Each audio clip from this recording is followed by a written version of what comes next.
ressources d'énergie fossile. Et aussi, on a abordé certaines solutions qu'on va apporter en termes justement de production, de switch, de mix énergétique en passant au renouvelable, et aussi d'autres modes de production et de distribution à différentes échelles. Nous, on va aborder un autre sujet qui est plus axé sur l'efficacité énergétique, et on passe ici de l'échelle régionale à l'échelle de l'habitation et du foyer et de l'individu. En fait, le point de vue de ma présentation va être assez radicalement différent.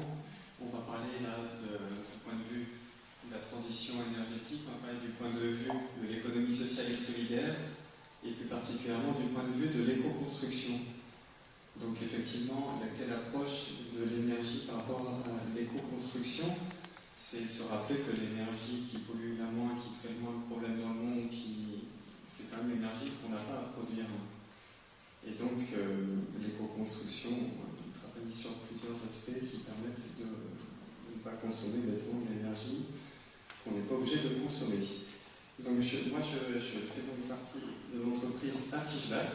Apigvat, c'est une entreprise à vocation sociale. Apigvat, ça veut dire Association pour l'insertion des jeunes, BAT pour bâtiment. Donc, c'est une entreprise qui, comme toute entreprise, vit de ses chantiers, vit grâce à l'argent que les clients sont prêts à payer pour les prestations que nous faisons, et qui parallèlement profite des chantiers pour aider à l'insertion de personnes. C'est une entreprise de 25 salariés qui a deux domaines d'intervention.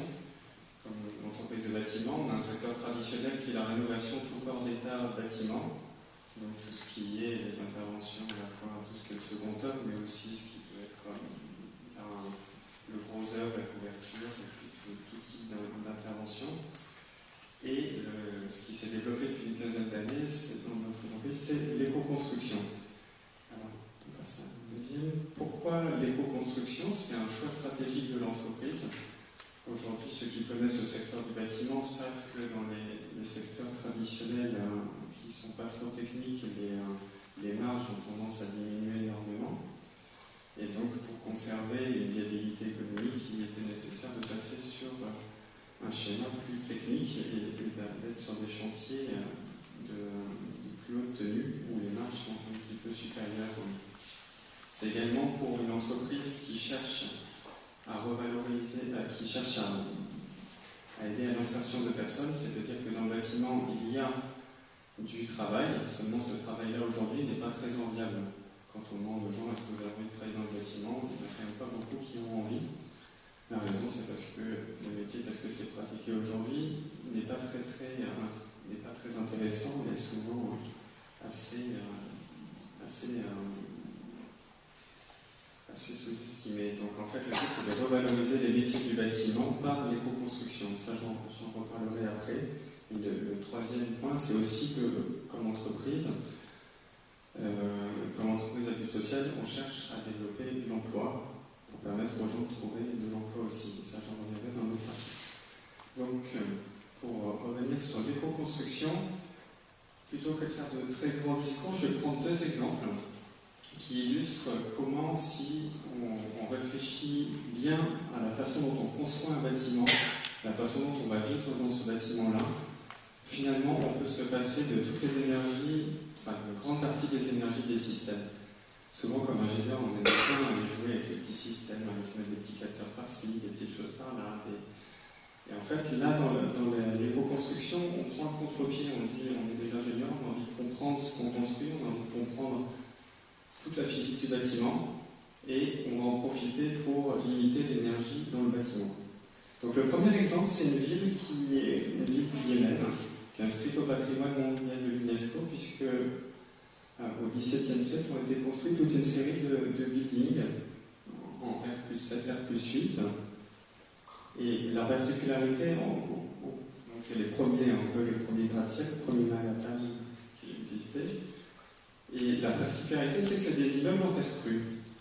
Alors la terre crue a une qualité essentielle, contrairement à la terre cuite, c'est d'avoir de l'eau liquide à l'intérieur du matériau.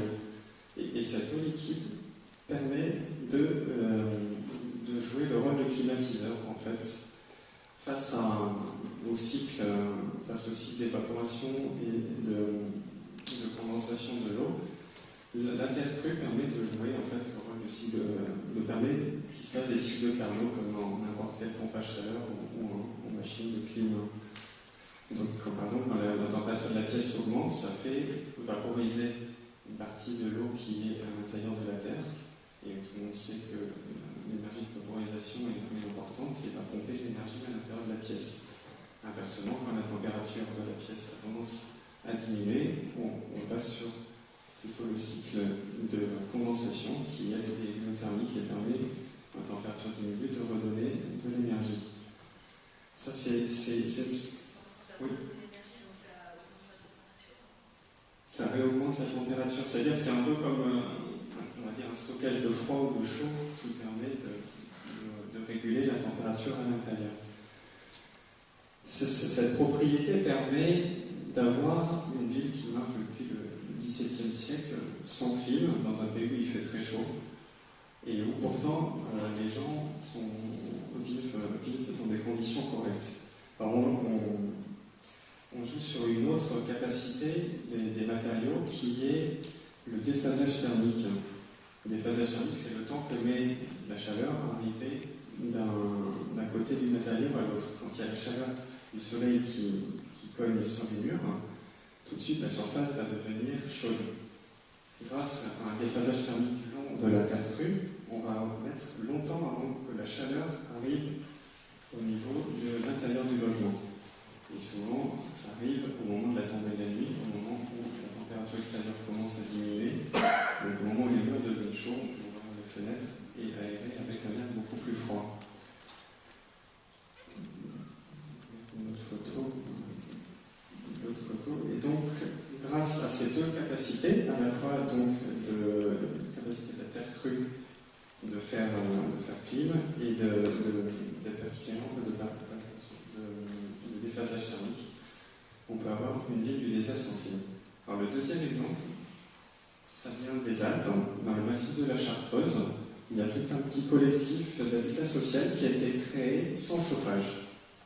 Sans chauffage au cœur des Alpes, ça fait un petit peu réagir. Alors pour le comprendre, en fait, il faut comprendre la notion de maison passive. En fait, une maison, ça reçoit de l'énergie. Ça reçoit l'énergie notamment du soleil. Ça reçoit l'énergie que nous dégageons, nous, humains, que nous rayonnons autour de nous. Elle reçoit de l'énergie quand on fait de la cuisine, quand on utilise toutes sortes d'appareils. Seulement, ce qui se passe la plupart du temps, c'est que cette énergie-là, elle va se dissiper très vite en hiver, parce qu'on a des logements qui ne sont pas isolés, ou très peu isolés. Et donc, cette chaleur-là s'échappe et on la ressent pas. L'idée d'un logement passif, c'est premièrement de capter un maximum de ces énergies gratuites et de les garder en ayant une isolation la meilleure possible. On peut passer. Donc, sur cet exemple-là, par exemple, on a une construction Saturbois avec une très très forte isolation à la fois en boîte de cellulose et en panneau de fil de bois. Et ça permet de garder bien la chaleur. Il y a aussi une autre capacité des matériaux naturels qui est utilisée dans ce logement, c'est la capacité dite de perspirance. En fait, dans les logements, du fait qu'on respire, du fait qu'on fait de la cuisine, du fait qu'on a certaines activités, il y a tendance à avoir l'accumulation de vapeur d'eau. Cette vapeur d'eau, elle génère un inconfort thermique et elle génère aussi une nécessité de renouveler l'air, soit en ouvrant les fenêtres, soit en ayant une VMC qui renouvelle l'air de façon assez puissante. Sauf que l'air qu'on importe, il est froid, il refroidit le logement. Donc, le VMC, c'est la ventilation mécanique contrôlée, c'est le petit système qui aspire de l'air, qui met le logement en dépression, qui permet à l'air extérieur de rentrer. Donc, avec des murs perspirants, on limite ce besoin de ventilation et donc on limite aussi la perte d'énergie. Ce qui permet d'avoir des logements dans lesquels il n'y a pas de radiateur. Et c'est assez frappant quand les gens en parlent, quand ils nous expliquent que rien que par leur activité. Quand ils rentrent du travail le soir, le logement est un petit peu frais parce qu'il n'a pas été chauffé dans la journée. Et puis en une demi-heure, le logement s'est réchauffé rien que par l'activité parce qu'il y a 3-4 personnes qui sont à l'intérieur. Ça, c'est une sensation qu'on n'a pas dans les logements qu'on connaît traditionnellement parce que les logements sont trop mal isolés et pas forcément très bien conçus. Donc ces deux exemples montrent que si on pense bien une architecture, on peut avoir un réel confort sans débauche d'énergie, sans débauche de système. Donc c'est une invitation à nous ingénieurs d'aller regarder un petit peu plus comment ces bâtiments fonctionnent.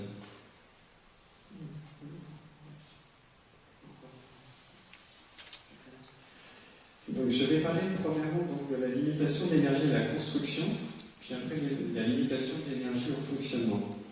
L'énergie à la construction, premièrement, c'est de concevoir un logement qui soit adapté à son besoin. Si on fait une éco-construction d'un palais qui est surdimensionné, on n'est pas vraiment dans l'éco-construction. Après, le rêve de l'éco-constructeur, c'est de construire avec les matériaux qui sont à proximité de chez lui. Par exemple, construire une maison en terre, comme ces deux maisons que vous avez. La première maison, c'est la technique de la bauge, et la maison du dessous, c'est la technique dite du pisé. Ce sont des techniques traditionnelles françaises qu'on a eu tendance à oublier avec le coup de béton. Ce sont des techniques assez performantes. Donc, on prend des matériaux de pas loin, donc on sait d'où viennent les matériaux. On n'a pas eu beaucoup d'énergie de transformation parce que ces matériaux, on prend la terre crue, voilà, on n'a pas besoin de la chauffer, on n'a pas besoin de faire toutes sortes de transformations. Comme elle vient d'à côté, il n'y a pas beaucoup d'énergie de transport non plus. Et donc, on a une maison construite avec des matériaux qui ont ce qu'on appelle un bilan d'énergie grise tout à fait réduit. Donc là, diapo suivante.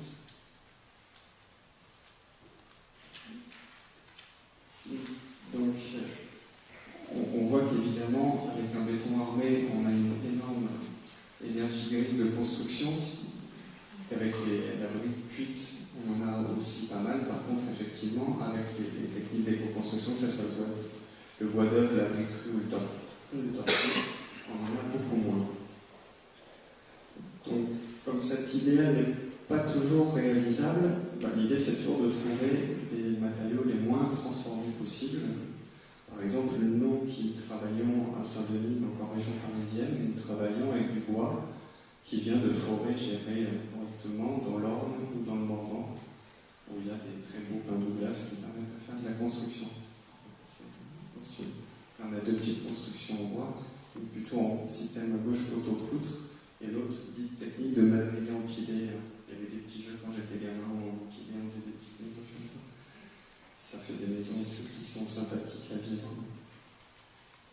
Voilà. Et une autre façon, c'est aussi de faire de la récupération de matériaux. Et il y a par exemple aux États-Unis des entreprises solidaires comme le Rebuilding Center qui se sont spécialisées dans la déconstruction de bâtiments pour récupérer les matériaux et les revendre. Après, l'autre, c'est de limiter l'énergie au fonctionnement. Donc, la première chose, c'est à la conception d'un bâtiment de réfléchir à son bâtiment dans son environnement. Voilà, c'est quelques exemples dits de principes bioclimatiques. Alors, il faut voir si on est au sud, on va plutôt chercher à se protéger du chaud, si on est dans le nord, plutôt à essayer de capter la chaleur. Là, les stratégies sont un tout petit peu différentes, mais on va rechercher par rapport à la position du soleil, justement, soit à mettre par exemple un maximum de vitrage au sud pour capter la chaleur du soleil, soit au contraire, essayer de se protéger du soleil en faisant des ouvertures plus petites là où le soleil fonctionne, puisque du soleil a une certaine latitude dans l'année, en suivant les périodes où on veut chauffer ou pas, on va soit chercher à s'en protéger, soit chercher au contraire à le capter. Donc, par exemple, on met des petits débords de toit qui servent. Quand le soleil est très haut en été, le débord de toit cache les vitrages par rapport au soleil. Par contre, quand le soleil est plus rasant en hiver, le soleil va pénétrer à l'intérieur, où on met des arbres à feuilles caduques qui perdent la feuille en hiver permettant au soleil de passer. Il y a tout un tas de petits principes comme ça où il y a des zones tampons. Il y a peut-être des zones comme des couloirs ou des circulations qui n'ont pas besoin d'être aussi chaudes. C'est peut-être pas obligé de les chauffer pareil que les autres. Que sur les autres capacités pour se protéger du froid ou du chaud, les deux exemples sont assez parlants. Les matériaux naturels ont pas mal d'avantages par rapport à l'isolation, par rapport à limiter le besoin de renouvellement. Donc j'ai parlé de la vapeur d'eau, mais il y a aussi tout ce qui est les polluants du bâtiment. Quand vous mettez des produits avec des solvants, avec des cols pendant des années, vous avez des solvants qui vont émaner partout, qui fait que vous allez être amené à renouveler beaucoup plus souvent l'air que si vous avez des matériaux qui sont beaucoup plus sains pour la santé. On peut passer. Donc là, il y a quelques exemples d'isolants naturels qui sont assez employés. Le premier, c'est l'isolation en bloc de paille. Après, à droite, c'est l'isolation en boîte de cellulose, qui est une technique qui est très très répandue, notamment pour l'isolation des combles perdus. Et en bas, c'est l'isolation en panneaux de fibres de bois, qui sont à base de fibres de bois et qui ont quelques petites propriétés par pluie qui font qu'on les met pas mal en toiture. Donc pourquoi le SS s'intéresse à l'éco-construction? C'est parce que l'éco-construction est créateur d'emplois. Pour bien comprendre, il faut comprendre la notion d'intensité sociale. C'est-à-dire que quand on regarde toute l'énergie qui est consommée à fabriquer un bâtiment, la première énergie qu'on a envie d'utiliser, c'est l'énergie renouvelable du corps humain. Plutôt que d'avoir plein de chômeurs dans un coin, on préfère avoir des gens qui bossent. Et aujourd'hui, l'énergie inutilisée, il y en a quand même énormément en France. Donc l'idée, c'est de commencer à regarder le bâtiment sous l'angle de quand j'ai construit, combien d'heures de travail j'ai généré. Après, l'autre chose, c'est est-ce que ce travail-là est intéressant? Est-ce que la personne, ça le détruit ou est-ce qu'au contraire, ça le construit? Donc là, on va pas rentrer dans les détails parce qu'on n'a plus beaucoup de temps, ça, du coup, on va le passer assez vite. Mais c'est évident que quand on commence à regarder les techniques d'éco-construction qui consistent à prendre des matériaux très peu transformés proches de chez soi, sont nettement plus générateurs d'emplois que des matériaux qui ont été fabriqués industriellement, souvent pas en France. Oui, on va passer assez vite. Et que donc, pour un même bâtiment, on peut avoir beaucoup plus d'heures de travail générées en utilisant, par exemple, une technique de terre-paille. On mélange la terre et la paille pour faire de l'isolant dans les murs.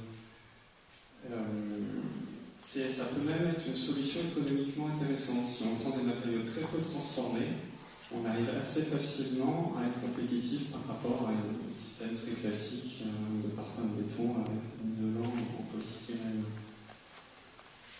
Souvent, malheureusement, pour un petit peu plus loin, il y a des coûts de transformation de matériaux, par exemple le bois dans la terre, du coup on peut la prendre, autant le bois va quand même payer le scieur, c'est bien qu'il puisse vivre aussi. Quand les coûts deviennent un petit peu plus importants, économiquement c'est pas toujours très il y a un léger surcoût. En fait, ce qu'il faut voir, c'est que le coût des procédés industriels est souvent sous-évalué. L'énergie, on en a parlé, est beaucoup trop peu chère en France, notamment dû à des taxes qui ont plutôt diminué dans les dernières années. Les infrastructures de transport sont payées par les finances publiques. Donc le transport est subventionné en France, contrairement à l'éco-construction. Et les coûts de recyclage sont vraiment internalisés. Donc là, si on veut faire le choix intéressant pour la société d'avoir un plus gros volume de travail, c'est évident que le législateur doit se mettre au travail pour ajouter les conditions qui permettent de favoriser des techniques. Après, l'autre gros atout de l'éco-construction, c'est de valoriser le travail. En fait, dans le bâtiment, quand on est avec des produits industriels, c'est l'industriel qui a un peu tout le savoir-faire, c'est lui qui vous donne la notice, et vous devez suivre la notice. Vous êtes un exécutant, vous êtes un assembleur, et je ne demande pas tellement de réfléchir. D'ailleurs, c'est pas toujours synonyme, même quand on suit, c'est pas toujours synonyme de qualité. Si vous avez un bâtiment ancien que vous isolez en polystyrène, le polystyrène bloquant l'eau à l'intérieur, vous créez des désordres assez importants dans le bâtiment, alors même que vous avez suivi les bonnes préconisations de l'industriel. Alors que dans l'éco-construction, on cherche à ce que les personnes soient responsables de la qualité totale du bâtiment, et notamment par rapport aux questions de thermique, aux questions d'hygrométrie et de qualité de finition. Donc on a du travail qui devient du coup beaucoup plus intéressant pour les personnes. Dans notre entreprise, les personnes font rarement le même boulot pendant des semaines d'affilée. Ils passent régulièrement d'un travail à un autre, ce qui commence à le rendre nettement plus intéressant. Après, il y a encore un autre rapport intéressant, et là c'est cette fois-ci pour le développement local, c'est que prendre les matériaux pas loin de chez soi, c'est aussi un moyen de développement économique local. Alors à condition de le prendre de la bonne manière, c'est là que si on favorise les petites entreprises du territoire, les moyennes industries, c'est intéressant. Maintenant, si c'est du produit avec une filière industrielle, à moyen terme, ce sera de toute façon délocalisable. Il ne faut pas oublier qu'il y a des jolies chaînes de chez nous qui partent à l'état brut en Chine pour être transformées et être vendues chez nous. Ça, c'est toujours un petit peu dommage quand on voit ça. Voilà, maintenant, la petite conclusion, c'est que face aux défis énergétiques dans le bâtiment, avec l'éco-construction, on cherche à se réapproprier la connaissance du fonctionnement d'un bâtiment pour minimiser les énergies fossiles et par contre faire ressortir l'énergie de nos territoires. Et pour des bâtiments qui sont enfin confortables, parce qu'on se pose enfin la question de comment on va vivre dans ces logements. Merci.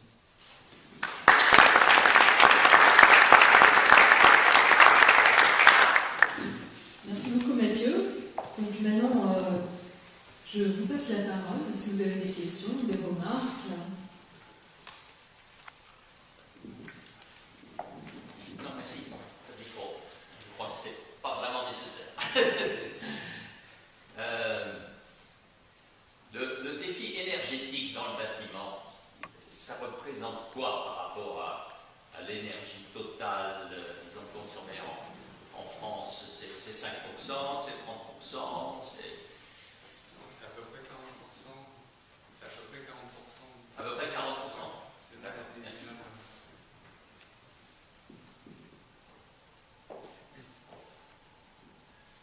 Si on prend un bâtiment de taille égale, de confort égal, construit avec des procédés industriels, quelle différence de prix on a et en combien de temps on peut amortir cette différence du fait de l'énergie non consommée grâce à l'éco-construction? La question du prix est une question très délicate et à la fois importante.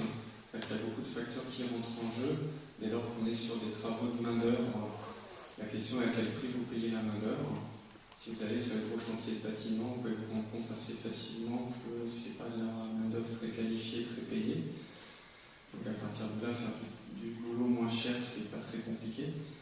Maintenant, si on parle avec des gens payés normalement dans des conditions normales, déjà il y a un équilibrage assez important entre les techniques plus traditionnelles et l'éco-construction. Après, moi j'ai envie aussi de poser la question de quel est à la fois, évidemment, on parle pas mal de commerce équitable, mais on peut aussi parler de construction équitable. Et puis on peut aussi après essayer d'évaluer quel est le confort qu'on attend de sa maison. C'est assez surprenant de remarquer combien les gens sont prêts à monter en gamme pour une voiture. Et pareil, pour la maison, on ne se pose pas autant de questions alors qu'on y passe finalement énormément de temps. On se demande, on a l'habitude d'avoir froid aux pieds, d'avoir des petits courants d'air, d'avoir des choses. Et on se dit jamais, tiens, en fait, je pourrais pas vivre dans quelque chose où je me sens vraiment bien.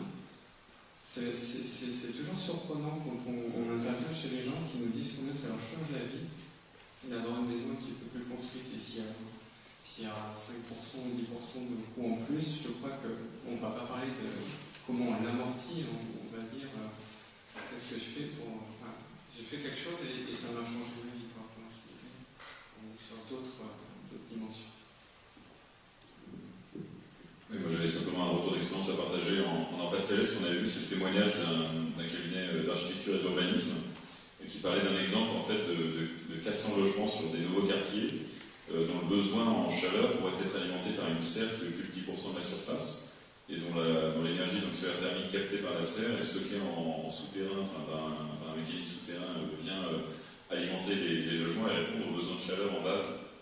Et je trouve que ça pose, un petit peu la même chose d'ailleurs sur le PV, ça pose un peu la question de la bonne maille à laquelle il faut penser justement cette optimisation et puis cette conception des choses. Enfin, là, vous citez l'exemple d'une maison qui capte, qui est orientée avec des parois en vide pour capter l'énergie solaire. Et aussi, je trouve cette question de la bonne maille à laquelle réfléchir les optimisations.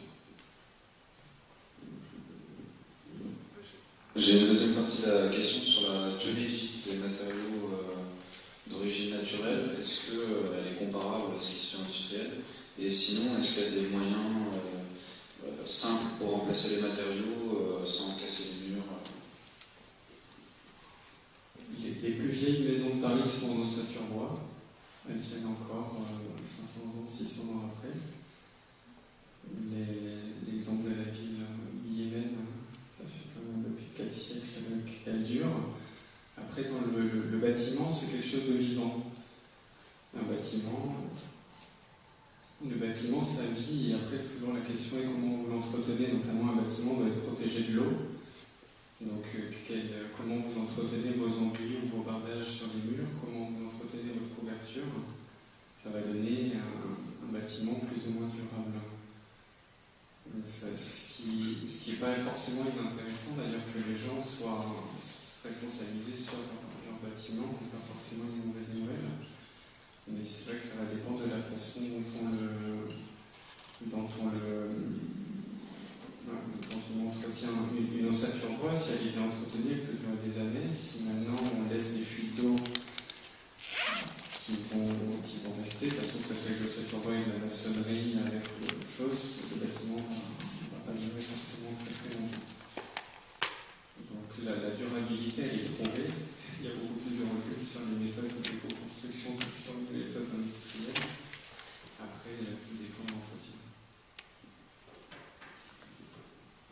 J'avais juste une remarque en plus, c'est que je pense que le retour d'expérience des utilisateurs des bâtiments que vous mentionnez est très précieux, parce que notamment sur alors nous on mène cette étude sous l'angle, si on parlait de compteurs communicants, si on accède plutôt qu'à une estimation à ses consommations réelles, est-ce que ça change quelque chose dans ce qu'on appelle la réflexivité énergétique? Est-ce que ça change quelque chose dans votre perception de vous-même comme consommateur d'énergie? Est-ce que vous dites, maintenant c'est une consommation réelle, tel jour je consomme tant, tel jour je consomme tant, et du coup est-ce qu'il y a un impact quelconque sur vos consommations d'énergie? Ce qu'on voit sur les montées en gamme par rapport au niveau de confort dans les bâtiments, c'est parfois ce qu'on appelle un effet rebond. Les gens se disent, alors bon, je ne suis pas sûr que ce soit applicable ici, mais parfois les gens se disent, c'est un appartement moderne, c'est un appartement qui est bien isolé, c'est un appartement qui a les dernières technologies, et finalement des équipements modernes, des équipements de chauffage. Finalement, je fais confiance à la technologie pour bien gérer les choses et puis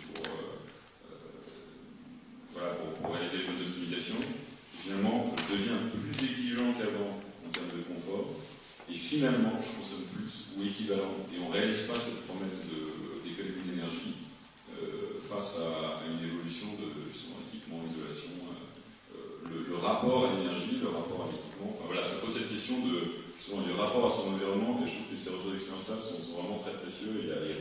C'est vraiment un début on a des travaux en cours, mais on connaît très mal ce sujet-là.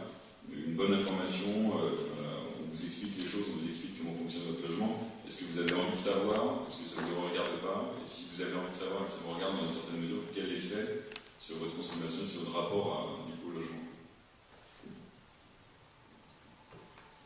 C'est vrai que c'est constaté souvent que les gens, quand ils ont des choses un peu plus isolées, en profitent pour monter la température intérieure, qui fait que le gain n'est pas si énorme. On le constate aussi. Bonsoir. Je voulais vous demander, dans votre entreprise, votre carnet de commandes, c'est plutôt des particuliers ou ce sont les institutions, par exemple pour les logements sociaux, etc. On a surtout, en fait, nous, on travaille dans la proche couronne de Paris où le problème d'immobilier est assez important. Donc les gens sont prêts à payer pour faire une extension dans leur jardin et pour surélever, d'aménager les combles.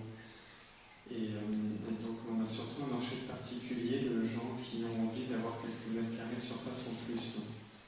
Après c'est un de nos combats de faire que, comme on a un rôle social important pour le territoire dans lequel on est, on a un petit lobbying auprès des partenaires publics pour avoir un petit peu plus de marché, mais aujourd'hui on a essentiellement un marché particulier.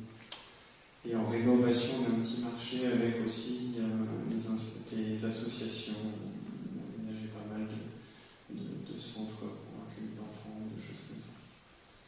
Mais on est donc essentiellement quand même sur ce marché très concurrentiel avec des particuliers.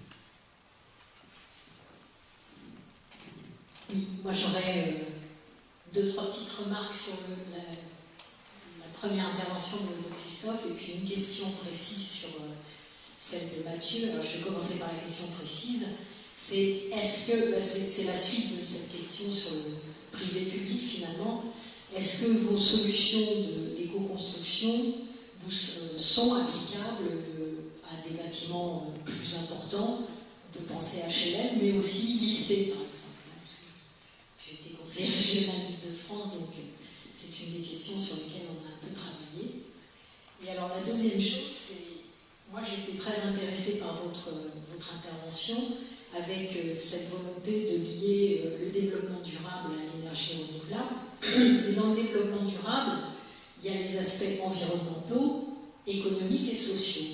Et je trouve que sur les aspects économiques, dans votre réflexion qui est très intéressante sur l'eau et le pétrole, qui sont à la base de conflits, etc., il y a aussi, moi j'y ajouterais la question du système que nous vivons de financiarisation.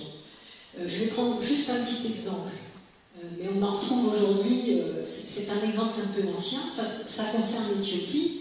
À un moment donné, l'Éthiopie a été mise en difficulté financière par deux années de sécheresse, a dû faire appel à des fonds du FMI, a donc a eu des conditions extrêmement strictes à travers ce qu'on appelle les ajustements structurels, à savoir privatisation de la bourse au grain et privatisation des services vétérinaires. Moyennant quoi, ils n'ont jamais retrouvé leur autosuffisance alimentaire qu'ils avaient auparavant en viande. Donc si on ne fait pas ce lien-là, on oublie toute une partie des choses. De même que vous avez parlé de bouche à nourrir, c'était plutôt bouche à abreuver, parce que au point de vue de la nourriture, que ce soit les gens Agir contre la faim, disent aujourd'hui encore qu'on est toujours en avance en quantité de nourriture, mais le problème, et donc c'est pas le problème de la démographie, c'est le problème de la pauvreté, des guerres, de l'absence de stockage, du fait de l'absence de moyens énergétiques de froid. Et puis, je voulais dire un petit mot sur l'Allemagne aussi. Je ne sais pas, quand vous dites modèle allemand, si vous parlez de modèle énergétique ou de modèle économique. Parce que si c'est modèle énergétique, bon, on peut voir. Modèle économique, je suis moins sûre, parce que des salaires à 1 euro de l'heure, ça me paraît pas terrible. Et sur la raison du vieillissement de la population, parce que la démographie, c'est quand même la conséquence, c'est le vieillissement, c'est aussi parce que les femmes, le système en Allemagne fait que si les femmes ont des enfants, elles doivent rester à la maison. Et donc aujourd'hui, il y a des femmes qui ont envie de travailler, donc qui ont moins, voire pas d'enfants. Voilà.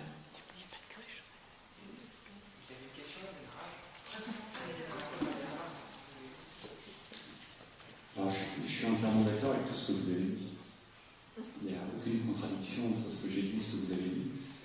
Mais vous avez parfaitement raison. Alors, sur la partie économique, je vais vous faire une réponse qui sera une réponse pour vous plus tard. Mais, je voulais le dire en conclusion. Moi, je ne suis pas économiste. En revanche, j'ai la chance de côtoyer un économiste qui s'appelle Gaël Giraud, qui est un jésuite, qui est un économiste absolument brillant. J'espère même qu'il va avoir le prix Nobel d'économie dans les années qui viennent. C'est pour vous dire à quel point je crois en cet économiste-là, tout simplement parce qu'il est en train de réécrire le modèle, on va dire, capitaliste du futur. Il nous a fait la semaine dernière, la semaine dernière ici même, un exposé sur les lois d'élasticité en énergie. Mais c'est pas pour ça que je voulais évoquer son nom. Je voulais évoquer son nom pour vous inviter à aller sur Internet et regarder quelques-unes de ses conférences, notamment une conférence qui s'appelle l'illusion financière. Parce que ce que vous avez évoqué sur l'économie et sur la financiarisation du monde, lui le remet en cause en tant à la fois qu'économiste et que jésuite. Et il explique que cette financiarisation de l'économie et du monde est essentiellement un choix politique. C'est ce que vous d'ailleurs évoquiez sur l'Éthiopie. C'est un choix politique qui fait qu'aujourd'hui, effectivement, on donne un prix à des choses probablement qui en ont peu ou pas, et qu'on n'en donne pas à des choses qui en ont. Alors Mathieu nous l'a montré, le travail humain, par exemple, est quelque chose qui aujourd'hui parfois a trop de valeur et parfois n'en a pas assez. Vous le disiez avec les salaires à 1 euro par mois, ou par heure, pardon. Oui, par heure. Sinon on est en Éthiopie, donc là la question ne se pose plus. Donc tout ça, c'est un choix politique. Et j'insiste là-dessus parce que c'est une construction qui est décidée par des hommes et qui s'impose aux autres. Gaël Giraud, qui est un économiste, remet en cause ça et montre les nouveaux modèles potentiels pour résoudre cette équation, et notamment donne une piste très sérieuse sur le financement de la transition énergétique. Parce que moi j'attendais la question, mais elle n'est pas venue. Je pensais qu'elle viendrait aussitôt, la question de oui, mais comment est-ce qu'on finance tout ça? Gaël Giraud apporte une raison très très simple à ça. C'est que on peut créer de l'argent pour financer la transition énergétique. Voilà. On a créé 1 milliard d'euros en 3 mois pour sauver le système bancaire, sans phénomène d'inflation. Vous n'avez pas vu le monde devenir inflationniste du jour au lendemain. Et lorsqu'on dit que la transition énergétique en France coûterait 60 milliards d'euros par an pendant 10 ans, tout le monde saute au plafond en disant mais qu'est-ce que vous me dites ça, c'est bien trop cher, etc. Donc d'un côté on a 600 milliards d'euros pour sauver la France et par effet domino pour sauver le monde étalé sur 10 ans, tout le monde saute au plafond. D'un autre côté, en 3 mois, vous injectez 1000 milliards d'euros que vous avez créés dans le système bancaire et tout va bien. Gaël Giraud explique dans sa conférence, qui s'appelle l'illusion financière, quels sont les différents mécanismes qui amènent à cette aberration, parce qu'on peut appeler ça une aberration. Et donc je crois aujourd'hui que la transition écologique ou énergétique, c'est la même chose. C'est d'abord un choix politique, et ça n'est pas un choix ni technologique, enfin, en tout cas il n'y a pas de frein vraiment techno, on a eu l'illustration, soit par le retour à des procédés ancestraux, soit par de la nouvelle technologie, mais dans les deux cas, il n'y a pas vraiment de problème techno. En revanche, il y a un problème politique, on ne veut pas y aller aujourd'hui. On ne veut pas y aller. Mon espoir, c'est que quand même certains décident d'y aller, et c'est en ça que je parlais du modèle allemand, qui n'est pas évidemment un modèle économiquement jean-guy à tout point de vue, mais en tout cas sur la transition énergétique, ils ont le mérite de donner une vision et une impulsion aux autres pays qu'on a envie de faire nous. Voilà. Je vais répondre par rapport au pourquoi on travaille finalement pas plus avec les grandes instances territoriales. En fait, il existe dans la loi maintenant ce qu'on appelle la clause sociale qui permet théoriquement de donner une préférence en termes d'achat pour des structures qui sont à vocation sociale, comme des structures comme Apigevat. Le souci, c'est que c'est entre le monde du... Enfin, il y a un monde d'écart entre la petite entreprise de bâtiment et l'énorme montage financier pour construire par exemple un collège, qui fait qu'aujourd'hui, les clauses sociales sont utilisées essentiellement par les entreprises via les entreprises d'intérim d'insertion, qui permet donc de faire de l'intérim tout en se disant qu'on fait de l'insertion. Donc ça, c'est très intéressant pour les grosses entreprises. En fait, le souci des gros chantiers, c'est d'avoir des à-coups assez importants dans son carnet de commandes. On a un gros truc à faire, on doit mobiliser énormément de monde sur très peu de temps. Après, rien n'est garanti. Donc forcément, on a des systèmes où on a des changements très importants de masse de travail. On est obligé de passer par l'intérim, par de la sous-traitance.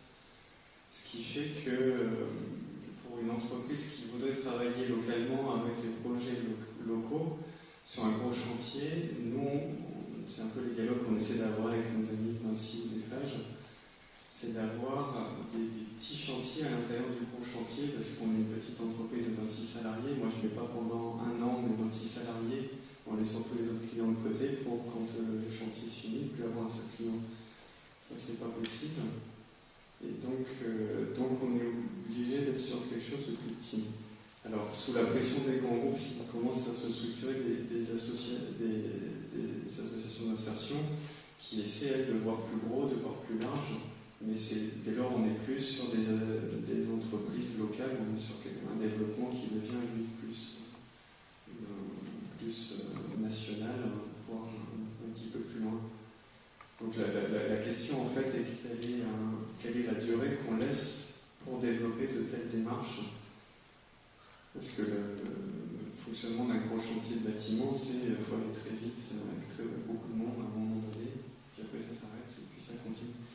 Donc, nous, toutes les discussions qu'on essaie d'avoir à la fois avec les grosses entreprises du secteur et les pouvoirs publics, c'est comment si vous nous garantissez sur une période assez longue, une charge assez continue, on peut investir du monde et commencer à monter des équipes là-dessus. Si maintenant, vous faites cette opération-là, dans 5 ans, vous m'en contactez pour la suivante, on va avoir du mal à créer quelque chose de nouvelle dynamique. C'est ce qui explique les freins aujourd'hui. Il n'y a pas de frein technique? Non, on sait faire des opérations avec les grands groupes. On est en train de faire justement pour les... C'est conseil général, mais on fait un lot de bardage sur les logements de fonction sur un collège construit par le conseil général en ce moment. On a pu faire un petit abri de la casemate d'entrée de la cité du cinéma à Saint-Denis. On arrive à intervenir, mais c'est vrai qu'on cherche quelque chose qui est adapté à une petite entreprise locale.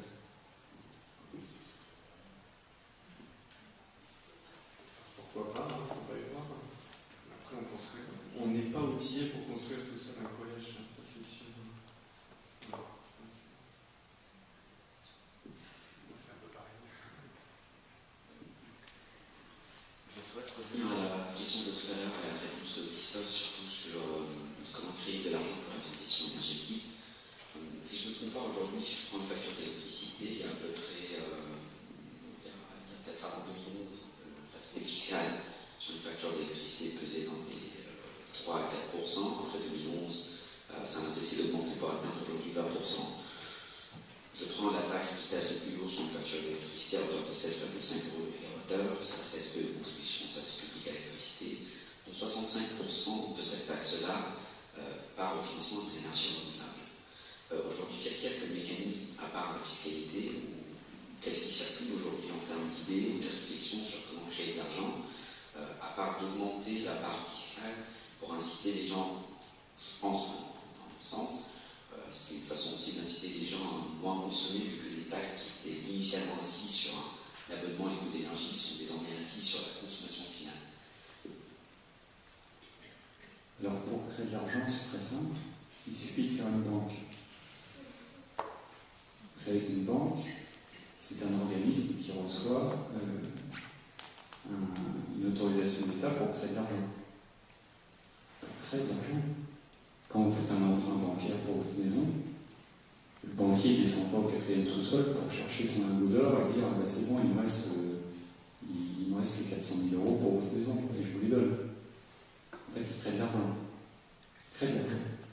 Une banque, c'est un organisme qui crée de l'argent. Et si cet argent est créé aussi vite que le taux de valeur qu'il génère, il n'y a pas d'inflation. si cette création d'argent ne génère pas cette valeur, il y a de l'inflation. D'accord? Donc, pour créer de l'argent, il suffit de faire une banque publique qui est autorisée à créer de l'argent. C'est aussi simple que ça. Voilà. Quant à la CFPE, alors d'abord, on ne peut pas dire d'un côté la transition énergétique va coûter de l'argent, et de l'autre côté se plaindre dès qu'il y a une augmentation des coûts.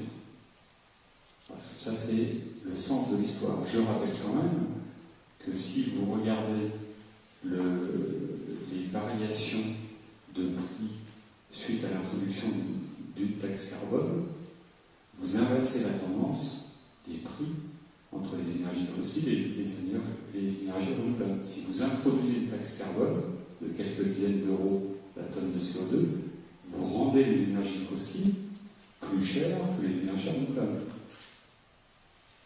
Sachez quand même que, pour revenir sur une énergie très particulière, mais je ne veux pas qu'on en fasse un débat ce soir, l'énergie nucléaire, on a vendu quand même aux Anglais dernièrement 2 EPR à 11 centimes d'euros le kilowattheure garantie 30 ans, alors que Solaire Direct, entreprise française, vend des centrales solaires clés en main à 10 centimes d'euros le kilowattheure. Donc dès maintenant, sans taxe carbone, sur l'énergie fossile qui est considérée la moins chère au monde, l'énergie nucléaire, vous avez déjà des centrales solaires qui coûtent moins cher. La question de la CSPE est tout à fait particulière. Bien sûr que non, on n'a plus jamais le stockage de démantèlement. Mais on ne va pas évoquer le sujet nucléaire ce soir. Ça ne sert à rien. Et je reviens sur la CSPE. Vous savez qu'en France, on a commis une idiotie sur le tarif de rachat du solaire, du photovoltaïque. Dans les années 2010, quand on injectait du courant sur le réseau, on avait 60 centimes d'euros le kilowattheure. Si les gens qui ont décidé ça avaient lu ce livre,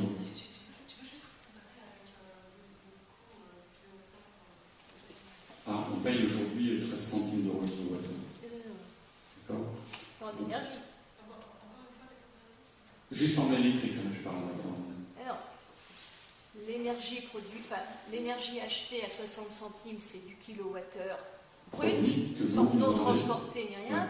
Parce que le prix du marché aujourd'hui, en plus il fait beau, il fait pas chaud, enfin, c'est autour de 4 ou 5. C'est pas 13. 13, c'est la facture tout compris avec toutes les taxes. Non, mais ça montre l'écart comparons minimal. des kilowattheures et des kilowattheures chargés. Voilà, bien sûr, mais c'est pour vous montrer l'écart minimal qui existait, parce que sinon il est encore plus grand. Il y avait un facteur 10. À l'époque, il faut être clair, en 2006-2008, il y avait un facteur 10 entre le prix de marché et le prix d'achat du photovoltaïque. Et c'est bien pour ça que je parle d'idiotie, parce que c'est une aberration cette affaire. On est d'accord. C'est une telle aberration que si les gens avaient lu ça et avaient donné à des équipes de recherche en France les moyens de faire le même travail pour l'électricité, jamais, on aurait mis 60 centimes d'euros le kilowattheure. Jamais. C'est une aberration qui, si elle avait été un minimum pensée à l'époque, n'aurait pas été autorisée. On aurait peut-être mis 10 ou 8 ou 7 ou j'en sais rien, un truc progressif, mais partant d'une base bien plus raisonnable. En fait, ce machin-là devait s'écrouler. Ça s'est écroulé. Le résultat, c'est que quelques années après, à cause des effets retard, on paye sur notre facture d'électricité, c'est bêtise. Ça n'a rien à voir avec les énergies renouvelables de demain. Ce que vous dites là, ça a à voir avec les bêtises d'hier. Ce qui veut dire que quand on ne pose pas sur le long terme, et qu'on n'a pas les outils en France, il faut quand même que vous le sachiez, il n'y a pas d'équipe en France qui font des travaux sur le système énergétique français de cette nature-là, c'est-à-dire qui rebouclent. Alors je vais quand même vous donner un scoop, parce que en fin de soirée, comme ça on peut se permettre, plus personne n'écoute. Les Américains, depuis 1972, ont continué les travaux de modélisation sur le système énergétique. Ils l'ont tellement continué qu'aujourd'hui, ils ont, pour les États-Unis, dans leur totalité, et pour le reste du monde avec une granulométrie moindre, modéliser le système énergétique. D'accord ? Et ce, depuis 1972, de façon continue. L'ordre de grandeur que vous pouvez retenir en tête, c'est qu'il y a à peu près 200 chercheurs qui, depuis 1972, en continu, améliorent ce modèle-là. Eh bien, moi, je vous dis que l'histoire du gaz de schiste, c'est parfaitement planifié. Le changement de barycentre, pétrole-gaz, c'est parfaitement planifié. Mais là, je ne fais pas de la théorie du complot. Je fais juste de la modélisation physique. C'est-à-dire que dès l'instant que vous savez, avec quelques années d'avance, ou quelques décennies d'avance, comment les réserves sont épuisées, comment tel et tel pays vont arriver en rupture de stock, etc., vous anticipez les choses. Donc vous développez l'extraction des gaz de schiste chez vous. Vous allez déstabiliser le Venezuela pour aller prendre son pétrole lourd, etc., etc. Et donc, en France, il nous manque clairement ce type d'outils, et la transition énergétique patine. Voilà. Mais on va y arriver. Juste, j'avais une précision sur le stockage, parce que je sais que Marie voulait relancer la question du stockage. Alors, il y a plusieurs éléments qui viennent compléter ce que disait Rob tout à l'heure, mais qui ne font que compléter. Hein. C'est des petits ajouts par rapport à ce que Rob a dit. Si vous vous inscrivez dans le long terme, Rob a parlé tout à l'heure de 2030 à peu près pour je dirais les avantages économiques d'introduire le stockage massif.